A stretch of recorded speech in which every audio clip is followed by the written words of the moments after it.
बहुत समय पहले की बात है। रायपुर नामक नगर में हीरालाल नाम का एक सेठ रहता था।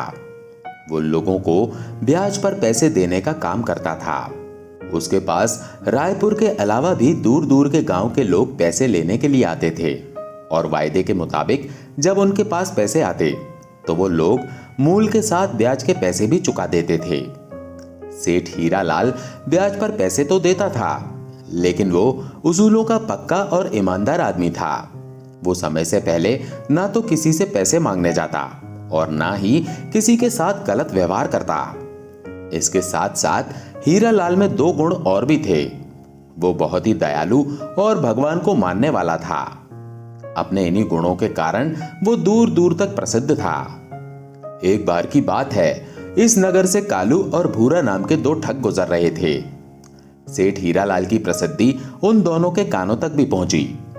वो दोनों आपस में बातें करने लगे कि क्यों ना सेठ के पास जाकर कुछ पैसा उधार लिया जाए और फिर हम कुछ ऐसा करें कि हमें वो पैसा वापस भी ना करना पड़े।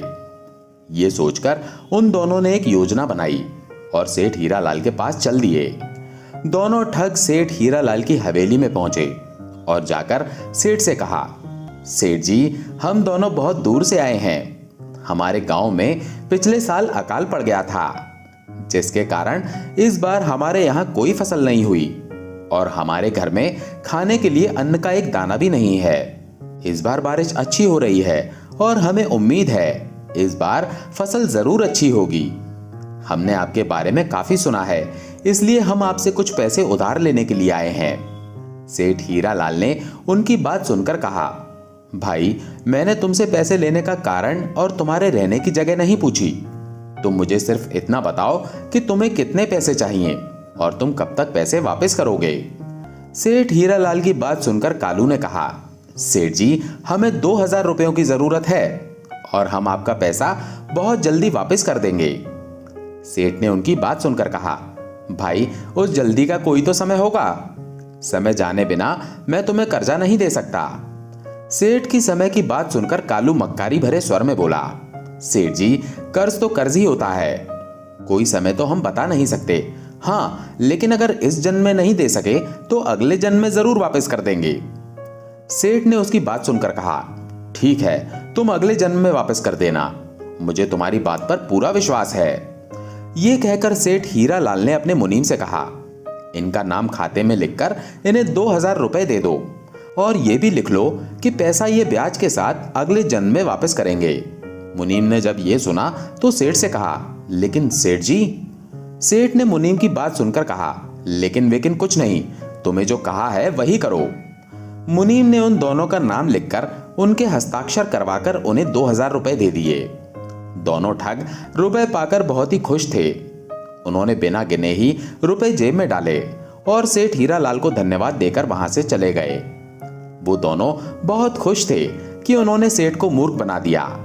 उनके वहां से जाते ही मुनीम ने सेठ से कहा, मालिक, आप जानते हो कि वो आपको पैसा वापस करने नहीं आएंगे और इस कागज के अनुसार तो हम कानूनन भी उनसे पैसे वापस नहीं ले सकते, तो फिर आपने उनको पैसे उधार क्यों दिए।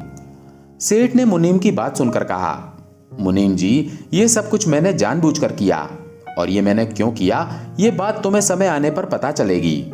और एक बात याद रखना, कर्ज कर्म के समान होता है। इस जन्म में लिया गया कर्ज अगले जन्म में भी मनुष्य के साथ रहता है और उसी के अनुसार ही मनुष्य को नया जीवन मिलता है। सेठ हीरालाल की ये बातें मुनीम को समझ में नहीं आईं। उधर दोनों ठग खुशी खुशी अपने रास्ते पर चले जा रहे थे। तभी कालू ने कहा, ये सेठ तो हमारी उम्मीद से ज्यादा बेवकूफ निकला।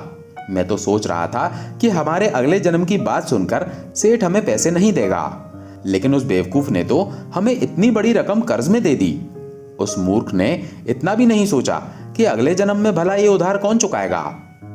उसकी बात सुनकर भोलू ने कहा, चलो, हमें इससे क्या लेना देना, हमारा तो इसमें फायदा ही फायदा है। चलो अब किसी दूसरे गांव में जाकर कुछ दिन आराम से गुजारते हैं।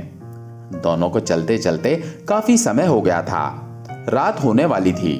दोनों ने सोचा कि रात होने वाली है, किसी के घर में रहने के लिए जगह ढूंढी जाए। ये सोचकर उन्होंने एक घर का दरवाजा खटखटाया। वो घर एक किसान का था। किसान बाहर आया। कालू ने किसान से कहा, भाई हम दोनों परदेसी हैं और रात गुजारने के लिए जगह चाहते हैं। जब किसान ने उनकी ये बात सुनी तो कहा, कोई बात नहीं भाई, मैं अभी आपके रहने का इंतजाम करता हूँ। ये कहकर किसान ने अपने घर के आंगन में उनके लिए चारपाई बिछा दी और उनको कहा, अगर आपको खाने की जरूरत है तो मैं आपको खाना भी खिला सकता हूँ। उन दोनों ने किसान की बात सुनकर कहा, नहीं भाई, खाने की हमें जरूरत नहीं है, हम सिर्फ आराम करना चाहते हैं। हमें आपने रुकने के लिए जगह दी, बस इतना ही काफी है। दोनों ठग काफी थके हुए थे, इसीलिए वो जल्दी ही सो गए। अचानक आधी रात के समय कालू को कुछ आवाज सुनाई दी, जिसके कारण उसकी नींद खुल गई। कालू वो आवाज सुनकर डर गया और उठकर बैठ गया। जब उसे कुछ समझ में नहीं आया तो उसने भोलू को उठाया और सारी बात बताई। दोनों बहुत ध्यान से उन आवाजों को सुनने लगे। दोनों बोलने वालों की तलाश में इधर उधर देखने लगे, लेकिन आसपास तो क्या, दूर दूर तक उन्हें कोई नजर नहीं आया। हाँ, थोड़ी दूर पर दो बैल जरूर खड़े हुए थे। जब दोनों ने ध्यान से उन बैलों की तरफ देखा तो वो बुरी तरह से चौंक गए। असल में ये आवाज उन बैलों की ही थी, जो मनुष्य की भांति एक दूसरे से बातें कर रहे थे। ये देखकर कालू बोला, बैल और मनुष्य की तरह बातें कर रहे हैं, ऐसा कैसे हो सकता है? उसकी बात सुनकर भोलू ने कहा, भाई ये देखकर तो मैं भी परेशान हूं, लेकिन ये बिल्कुल सच है कि दोनों बैल आपस में बातें कर रहे हैं। फिर कुछ सोचकर दोनों उन बैलों की बातें ध्यान से सुनने लगे। दोनों बैलों में से एक बैल ने कहा, मित्र, आज मेरी तुम्हारे साथ आखिरी रात है। पहले बैल की बात सुनकर दूसरा बैल बोला, मित्र, मैं भी तुम्हें यही कहने जा रहा था। अच्छा, पहले तुम बताओ कि तुम ऐसा क्यों कह रहे हो? उसकी बात सुनकर दूसरे बैल ने कहा, वो इसलिए, अपना जो मालिक है उससे मैंने पिछले जन्म में 200 रुपए कर्ज लिए थे, लेकिन मैं पिछले जन्म में उसके पैसे वापस नहीं कर पाया, इसीलिए महीनों से उसके पास उसकी बैलगाड़ी में जुत कर वो कर्जा चुका रहा था। कल मेरा कर्जा पूरा हो जाएगा और सुबह ही मेरी मृत्यु हो जाएगी। उसकी बात सुनकर दूसरा बैल बोला, मेरी भी यही कहानी है दोस्त, लेकिन तुम बहुत खुशकिस्मत हो जो तुम्हारा कर्ज खत्म हो गया और तुम्हें कल छुटकारा मिल जाएगा। लेकिन मेरे भाग्य में अभी और दुख झेलना लिखा है। कल एक आदमी आएगा जो मुझे किसान से छीन कर ले जाएगा और फिर अगले कई महीनों तक मुझे दुख सहने पड़ेंगे। उसकी बात सुनकर पहला बैल बोला, लेकिन वो दूसरा आदमी तुम्हें क्यों लेकर जाएगा? उसकी बात सुनकर दूसरे बैल ने कहा, यही मेरा भाग्य है, तभी तो हमारा मालिक उससे कर्जा लेकर अभी तक चुका नहीं पाया है। कल वो आदमी आकर अपने पैसे मांगेगा और किसान के ना देने पर वो मुझे डंडे मारता हुआ अपने साथ ले जाएगा। उसकी बात सुनकर पहला बैल बोला, तब तो काफी मुश्किल वाली बात है, मुझे तुम्हारे साथ पूरी हमदर्दी है। ये सुनकर दूसरा वाला बैल बोला, मुझसे हमदर्दी मत करो दोस्त, ये मेरे पिछले जन्म का कर्म है, इसीलिए मुझे इस जन्म में भोगना ही पड़ेगा। ये बात सुनकर पहला बैल बोला, ठीक कहते हो दोस्त, खैर छोड़ो हमारी बातों को, मुझे और तुम्हें तो अपने अपने कर्मों की सजा मिल गई है या फिर मिल जाएगी, लेकिन मुझे तो दुख उन दोनों आदमियों के लिए हो रहा है जो आज किसान के मेहमान बनकर आए हैं। उसकी बात सुनकर दूसरा बैल बोला, क्या मतलब है तुम्हारा? उन दोनों लोगों ने ऐसा क्या किया है? बैलों की ये बात सुनकर दोनों ठगों के कान खड़े हो गए और वो ध्यान से सुनने लगे। दूसरा बैल बोला, उन लोगों ने क्या किया है? पहले ने कहा, तुम ये पूछो कि उन लोगों ने क्या नहीं किया। वो दोनों व्यक्ति ठग हैं और अब तक ना जाने कितने लोगों को ठग चुके हैं और इस समय भी एक नगर के सेठ को ठग कर उससे कर्ज लेकर आए हैं। ये बात सुनकर दूसरा बैल बोला, इसका मतलब उन दोनों को सेठ का कर्जा चुकाने के लिए अगले जन्म में उसका गधा बनना पड़ेगा। उन बैलों की बात सुनकर दोनों ठगों के होश उड़ गए और उनमें से एक ठग ने कहा, सुना दोस्त, इन दोनों को पिछले जन्म का कर्ज चुकाने के लिए बैल बनना पड़ा। उसकी बात सुनकर दूसरा ठग बोला, हाँ, और ये भी सुना कि हमें भी कर्ज चुकाने के लिए अगले जन्म में गधा बनना पड़ेगा। ये बात सोचकर ही दोनों के पैरों के नीचे से जमीन निकल गई और उन्होंने सोचा कि अब हम सेठ का कर्ज अपने सर के ऊपर नहीं रखेंगे, इसको हम वापस कर देंगे और बाकी का जीवन हम लोगों की सेवा में गुजार देंगे ताकि हमारे सारे पाप इस जन्म में धुल जाएं। ये सोचकर दोनों ने तय किया कि वो सुबह होते ही वापस सेठ के पास जाएंगे और उसको उसके पैसे वापस कर देंगे और साथ ही ठगी का धंधा भी छोड़ देंगे और मेहनत और ईमानदारी की रोटी कमाकर खाएंगे। इसके बाद वो दोनों ठग सो गए परंतु सोने के बाद भी उन्हें चैन नहीं था। उन्हें सपने में भी वो दोनों बैल दिखाई दे रहे थे। सुबह किसान के रोने की आवाज से उन दोनों की नींद खुली। वो दोनों जल्दी से उठे तो उन्होंने देखा कि बैल सचमुच मर गया था और किसान जोर जोर से रो रहा था। ये देखकर दोनों ठग समझ गए कि वो बैल बिल्कुल सच कह रहे थे। उनमें से एक बैल ने तो सचमुच दम तोड़ दिया है और वो अपने मालिक के पिछले जन्म के कर्ज से मुक्ति पा चुका है। अभी कुछ समय ही गुजरा था कि तभी किसान के घर एक आदमी आया और वो किसान से कहने लगा, मेरा कर्ज तुमने अभी तक नहीं चुकाया है, अब तुम्हें इसका नतीजा भुगतना पड़ेगा। मैं तुम्हारे बैल को ले जा रहा हूं। उस आदमी की बात सुनकर किसान ने कहा, भाई मैं बहुत जल्दी तुम्हारा कर्ज चुका दूंगा, मेरे बैल को मत लेकर जाओ। देखो मेरा एक बैल पहले ही मर गया है, मुझ पर दया करो। लेकिन उस आदमी ने बिल्कुल भी दया नहीं दिखाई और वो किसान के दूसरे बैल को डंडे मारता हुआ ले गया। ये सारी घटना दोनों ठग अपनी आंखों से देख रहे थे।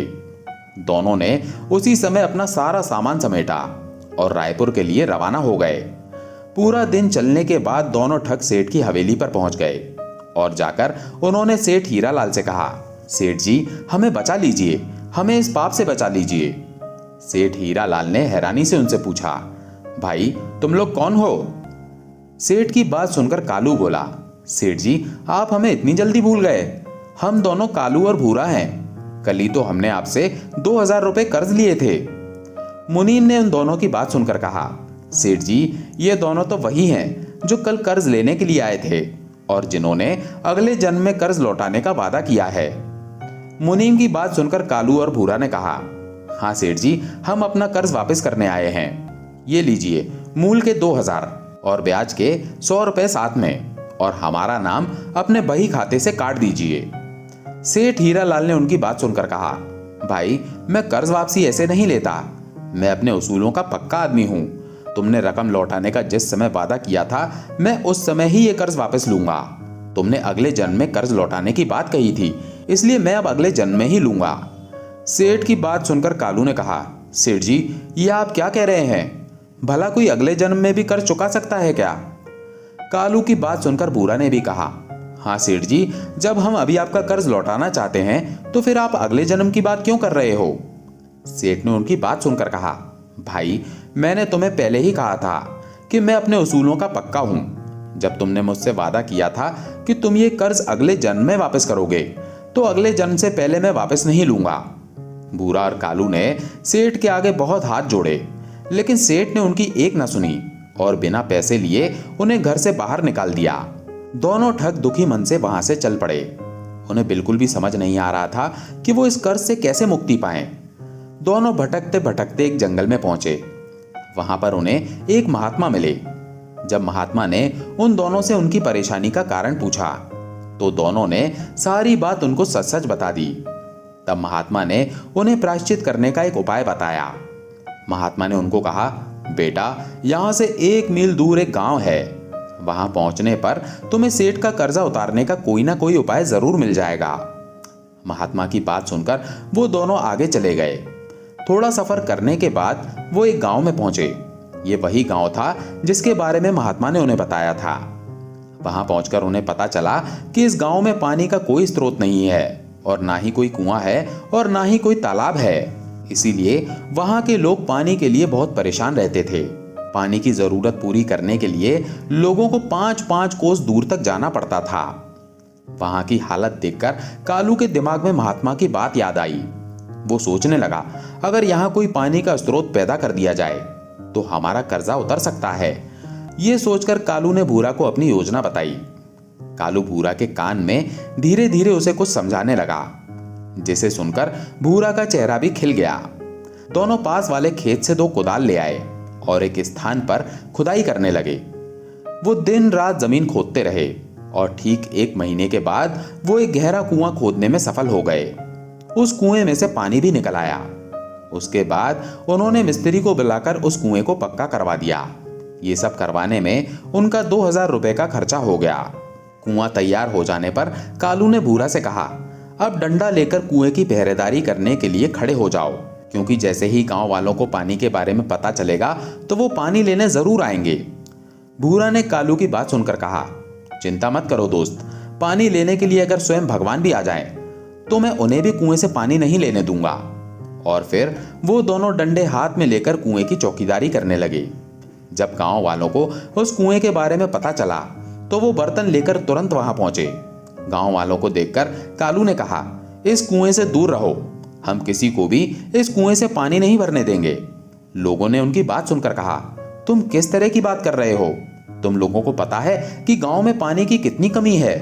तुमने इस कुएं को बनाकर गांव वालों पर बहुत बड़ा उपकार किया है। कालू ने उनकी बात सुनकर कहा, वो सब तो ठीक है, लेकिन ये कुआं हमारा नहीं है, बल्कि रायपुर के सेठ हीरालाल जी का है। हम बिना उनकी इजाजत के किसी को कुएं से पानी भरने नहीं दे सकते। हाँ, अगर तुमको कुएं से पानी चाहिए तो पहले सेठ जी की इजाजत लेनी पड़ेगी। पूरे गांव वाले इकट्ठे होकर सेठ हीरालाल के पास पहुंचे और सेठ से प्रार्थना करने लगे, सेठ जी हम पर रहम कीजिए। सेठ हीरालाल ने जब उनकी बातें सुनी तो उनसे पूछा, भाई तुम किस तरह की बातें कर रहे हो? मैंने आपका क्या बिगाड़ा है? तब सभी गांव वालों ने सारी बात सेठ हीरालाल को बताई और फिर कहा, सेठ जी आप हमें अपने कुएं से पानी लेने की इजाजत दे दीजिए ताकि हमारी परेशानी खत्म हो सके। सेठ ने उनकी बात सुनकर कहा, लगता है आप लोगों को कोई गलतफहमी हो गई है। मैंने आपके गांव में कोई कुआं नहीं बनवाया। जरूर वो दोनों व्यक्ति आपसे झूठ बोल रहे हैं। सेठ की बात सुनकर गांव वालों ने कहा, सेठ जी आप ऐसा मत कहिए, हम लोग बड़ी उम्मीद लेकर आपके पास आए हैं। सेठ ने फिर कहा, भाई जब मैंने कुआं बनवाया ही नहीं तो फिर भला मैं आपको पानी भरने की इजाजत कैसे दे सकता हूं? क्या वो मेरे कहने से तुम्हें पानी भरने दे देंगे? लोगों ने सेठ की बात सुनकर कहा, हाँ सेठ जी, आपके कहने से वो हमें पानी जरूर दे देंगे। हमें इस बात का विश्वास है, बस आप हमारे साथ चलकर उन दोनों व्यक्तियों को कह दीजिए। सेठ उनकी बात सुनकर उनके साथ चलने के लिए तैयार हो गया। सेठ हीरालाल जब अपने मुनीम को साथ लेकर उस गांव में पहुंचा तो दूर से उसने भूरा और कालू को डंडे हाथ में लेकर कुएं की रखवाली करते देखा।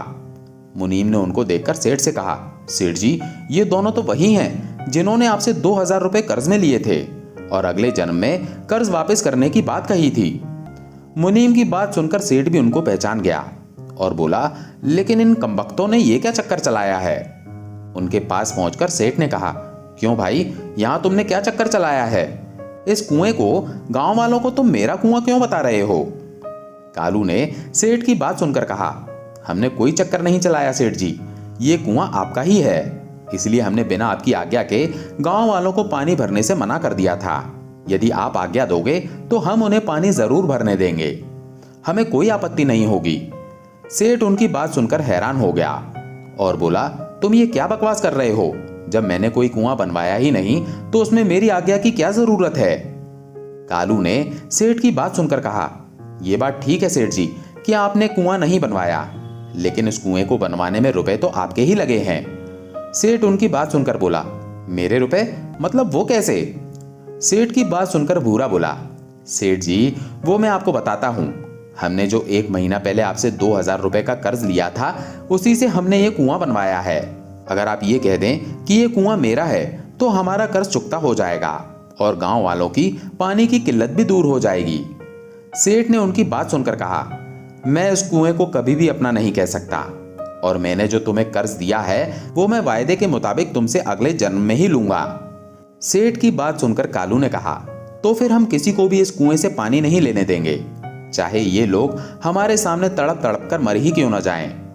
कालू की हाँ में हाँ मिलाते हुए भूरा भी बोला, हाँ सेठ जी, अगर ये बिना पानी के मर गए तो इसका पाप आपके सर ही होगा, और यदि आप इसको अपना कुआं कहकर पानी लेने दोगे तो इसका पुण्य और उनकी दुआएं आपको ही मिलेंगी।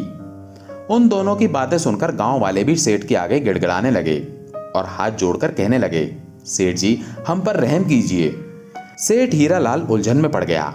फिर कुछ देर सोचने के बाद वो बोला, ठीक है भाई, तुम लोग बहुत चालाक हो, तुम लोग जीते और मैं हारा।